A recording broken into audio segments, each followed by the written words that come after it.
Eu venho de uma família muito humilde. Os meus pais, eles trabalhavam muito, trabalhavam duro para conseguir sustentar eu e meus irmãos. Eu venho de uma família grande. Os meus pais têm 8 netos. E acabava que meus pais tinham que ajudar os meus irmãos a sustentar os meus sobrinhos, né? Por quê? Porque meus irmãos trabalhavam, mas meio que não conseguia, sabe, sobreviver sozinhos, assim, o dinheiro não dava. Então a gente morava numa casa só, todo mundo junto, pra um ajudar o outro. Eu era a caçula desses meus irmãos, e assim, eu sempre fui a mais revoltada, a mais que questionava. Eu não aceitava a minha vida, eu não aceitava a vida que eu tinha, a vida que eu levava, aquela pobreza toda. E com 13 anos eu comecei a bater de frente demais com a minha mãe, mais com a minha mãe. Meu pai não tava nem aí pra nada, mas a minha mãe que tentava conversar comigo, explicar a situação, né? Só que eu, cabeça voada, adolescente, vendo todas as minhas amigas com as coisas, vendo as minhas amigas sempre com dinheiro pra comprar um lanche na cantina da escola, sempre com uma coisinha nova, eu comecei a questionar por que eu não tinha aquilo, por que eu não podia ter aquilo. E às vezes eu até ficava exigindo que a minha mãe me desse dinheiro, comprasse tal coisa pra mim, só que ela nunca podia me dar. Porque o dinheiro era contado ali, sabe, pra casa, pra ajudar dentro de casa. E eu ficava muito revoltada com isso, muito revoltada. E eu vivia com fome, gente, assim, quando chegava no meio do mês, a gente não tinha mais nada, sabe? E isso me incomodava muito. Às vezes eu ia para a escola com fome, eu esperava a hora do intervalo para lanchar na escola, né? Porque na escola tinha lanche de graça. E eu morria de vergonha, mas gente, era uma esfomeada, assim, vivia com fome, sabe? E eu via aquelas minhas amigas, meus colegas com condição, com dinheiro para comprar um lanche, com coisinhas novas, e aquilo me dava mais tristeza ainda, né? Eu sempre tive muito corpo, eu sempre fui uma menina assim muito bonita de corpo, e isso chamava muita atenção. E assim, às vezes os meninos, eles ficavam dando em cima de mim, ficavam assim com uma gracinha aqui, uma gracinha ali. Acabava que às vezes compravam uma coisinha pra mim, compravam um lanchinho pra mim, e muitas das vezes eu ficava com alguns meninos. E esses meninos, eles acabavam que me mimando assim, me dando alguma coisinha, né? E assim, teve um dia que eu conheci o Gustavo. O Gustavo também estudava na minha escola. Ele era novato. E logo ele se interessou por mim. E a gente começou a conversar, a gente começou a ficar. E ele também sempre fazia alguma coisa por mim, sempre me dava alguma coisa. Uma lembrança, me levava para lanchar em algum lugar, sabe? E eu me achava toda, eu gostava daquilo, né? Afinal, não tinha nada disso, e quando me dava, é claro que eu aceitava, né? Na época, era muito cabeça voada. Aí eu e o Gustavo, a gente começou a se envolver muito, assim, a gente já não se desgrudava mais, e ele tinha muitos ciúmes também, não me deixava sozinha de jeito nenhum, porque, como eu falei, o meu corpo, assim, chamava atenção. Então, ele tinha muito ciúme, então ele começou a me perturbar, assim, pra gente namorar fixo. E eu aceitei o pedido de namoro dele, a gente começou a namorar e o ciúme dele ficou ainda maior, né? Na época, gente, eu ainda era virgem, eu já tinha 14 anos quando eu conheci o Gustavo. E ele me impressionava muito, muito, muito mesmo pra gente ter alguma coisa mais íntima, se é que vocês me entendem. Eu, como gostava muito do Gustavo, assim, eu não amava ele, não sabia nem o que era isso. Mas eu gostava de estar com ele, eu gostava das coisas que ele me dava. Na escola comprava assim alguma coisa pra mim, me levava pra sair, me dava um presentinho aqui. Então eu gostava muito dele por causa disso. Então eu acabei cedendo à pressão dele pra ficar com ele. E assim, depois que isso aconteceu, ele ficou tipo assim, se sentindo o meu dono, sabe? Ele queria, porque queria que eu fosse morar com ele. E assim, como a minha relação com a minha família dentro de casa era muito ruim, porque como eu era muito rebelde, meus irmãos não gostavam de mim, meus irmãos implicavam muito comigo, falavam que eu queria ser o que não era, que eu vivia uma realidade, queria ter outra realidade, sabe? E eu e a minha mãe, a gente vivia brigando. Então foi daí que, por causa disso também, eu decidi morar com o Gustavo. Cheguei em casa, falei para os meus pais que ia embora, que não queria mais ficar ali, que ia viver com meu namorado. A minha mãe já sabia que eu namorava o Gustavo, só que ela não gostava dele. Ela sentia que ele não era uma pessoa boa. Só que eu vivia reclamando com ela, brigando com ela, dizia que ela estava implicando comigo, que ela não queria o meu bem, que ela queria que eu vivesse aquela vida pro resto da minha vida. E eu não queria aquilo, sabe? Eu não queria. E a minha mãe, ela brigou muito comigo, ela bateu de frente comigo, ela falou um monte de coisa, mas não teve jeito. Meu pai não tava nem aí pra nada. Meu pai não quis nem saber, não queria nem saber daquela confusão. A minha mãe que ficou ali comigo, tentando me alertar, tentando me ajudar, e eu não quis saber. Aí, quando eu fiz as coisas, arrumei as coisas, decidi ir embora, a minha mãe falou assim pra mim: você vai quebrar a cara, você ainda vai quebrar a cara. E eu saí, gente, falando um monte de coisa com a minha mãe. Ah, você tá me jogando praga, você tá me rogando praga. É isso que a senhora quer mesmo, que eu quebre a cara pra voltar com os rabinhos entre as pernas, né? Mas isso não vai acontecer. E, gente, eu tava revoltadíssima, revoltadíssima. Fui morar com o Gustavo. 14 anos de idade. Quando eu cheguei na casa do Gustavo, a mãe do Gustavo e o pai do Gustavo também não se importavam com nada. A mãe dele era muito estranha. Gente, muito estranha. Ela nem falou comigo. Eu tentei falar com ela, tentei conversar com ela assim que eu cheguei, mas ela não tava nem aí. Ela nem olhava na minha cara. Gustavo me levou logo pro quarto. Eu fiquei lá o dia todo trancada, gente, porque eu tava morrendo de vergonha, eu não queria nem sair. Essa mulher, ela fazia o almoço, fazia as coisas, ela nem me chamava. Nem me chamava. Muitas das vezes eu e o Gustavo, a gente ia pra escola juntos. Quando a gente chegava da escola, o Gustavo saía, me deixava sozinha. Ele dizia que ia resolver as coisas dele e me deixava lá sozinha. Eu com muita vergonha, não sabia nem o que falar com essa mulher, não sabia nem o que fazer ali dentro daquela casa. E chegou um dia que eu falei assim: não, eu tenho que sair desse quarto, eu tenho que chegar lá, me oferecer pra ajudar ela, né? Cheguei, tentei conversar com ela, ajudar nas coisas. E ela, olha, nem tchum pra mim. Falava nada, nada, nada, nada. Até que um dia eu comecei a passar mal, eu comecei a enjoar.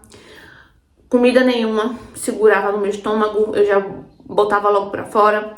E quando a mãe dele viu que eu tava desse jeito, ela ficou com mais raiva de mim ainda. Ela ficou mais estranha ainda. Foi daí que ela começou a me esculhambar. O pai dele também começou a falar as coisas, que eu não prestava pra nada, que eu não fazia nada. Começaram a falar as coisas, começaram a reclamar comigo. O Gustavo presenciava, via, mas o Gustavo não falava nada, ficava calado. Gente, eu lembro que eu, quando tava ali na cozinha, lavando o banheiro, fazendo alguma coisa, o Gustavo, do nada, ele saía me puxando pra dentro do quarto. Fazia o que queria comigo e depois saía pra rua, fazer lá, sabe Deus o quê. E, nossa, eu ficava me sentindo muito mal, me senti usada, sabe? O Gustavo já não tava mais nem aí pra mim. O Gustavo já não... Gente, o Gustavo já não era mais o mesmo, sabe? Ele só fingia ser uma pessoa que ele não era. Mas ele se transformou. Depois que eu fui morar na casa dele, depois de um tempo ele se transformou.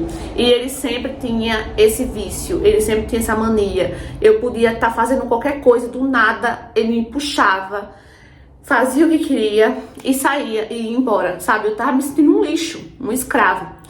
Foi daí que eu acordei, me arrependi muito, muito, muito e decidi voltar pra casa da minha mãe.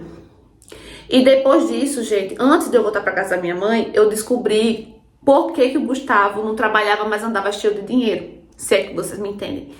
E, nossa, eu fiquei muito mal, mas perturbada ainda, né? Porque eu não queria aquela vida pra mim. Eu não queria tá com uma pessoa que era envolvida com coisas erradas, entendeu?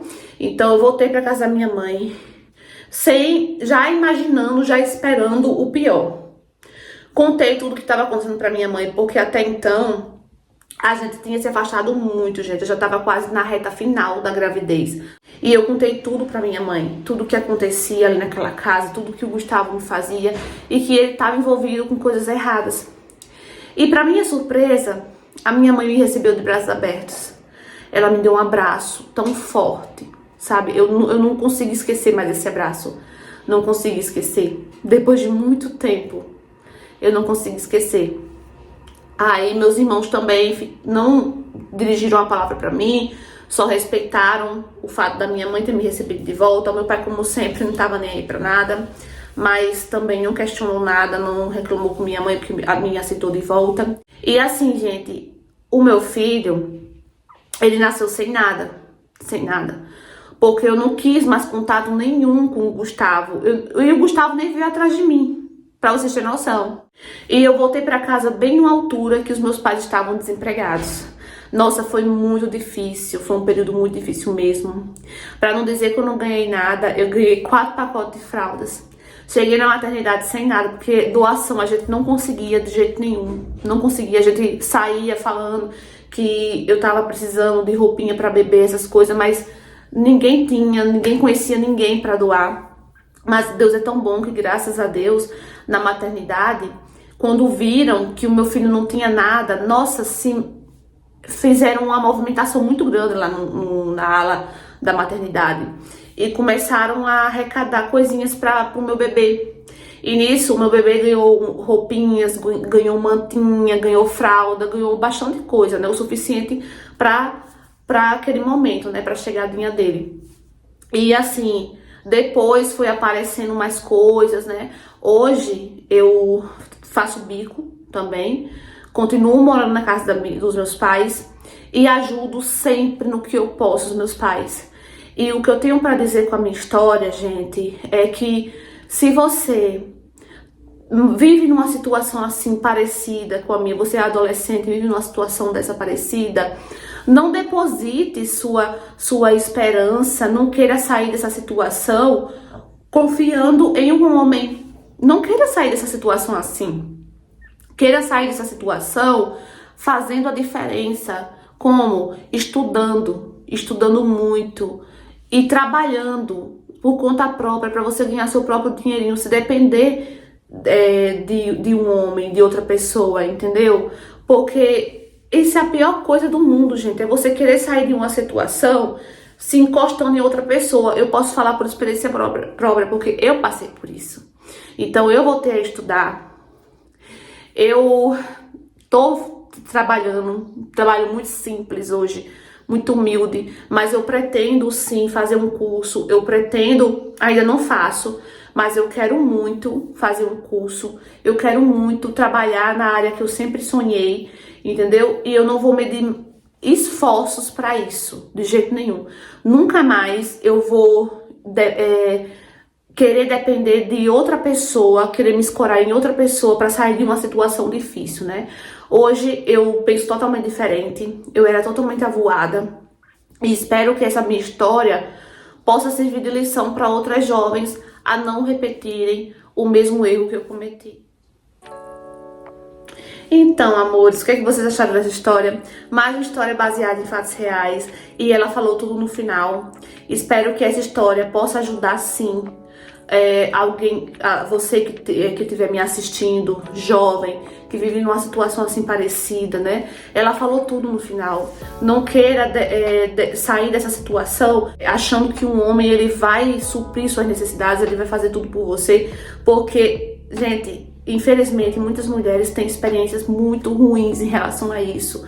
O homem, por ele estar mantendo aquela mulher, ele se acha com o direito de fazer o que quiser com ela, né, de humilhar ela.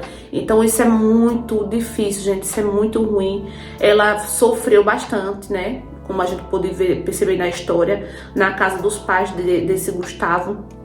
E depois ele mostrou realmente, a máscara dele caiu e ele mostrou quem realmente ele era, né? E começou a tratar ela como se fosse um lixo. Que bom que ela despertou, que ela foi humilde para reconhecer o erro dela, né? Porque ela também disse que reconhece que foi boba, entendeu? Que não agiu certo, que foi desobediente. Ela própria reconhece isso e foi humilde para reconhecer o erro e voltou para casa da mãe. E graças a Deus essa mãe, esses irmãos, né, esse pai receberam ela de volta, né? Aceitaram ela de volta. Se não tivesse aceitado, para onde é que ela ia? Infelizmente ela ia voltar para se submeter àquela situação, né? Então é uma realidade muito comum que a gente vê aí muitas notícias, muitas meninas passando por isso, né?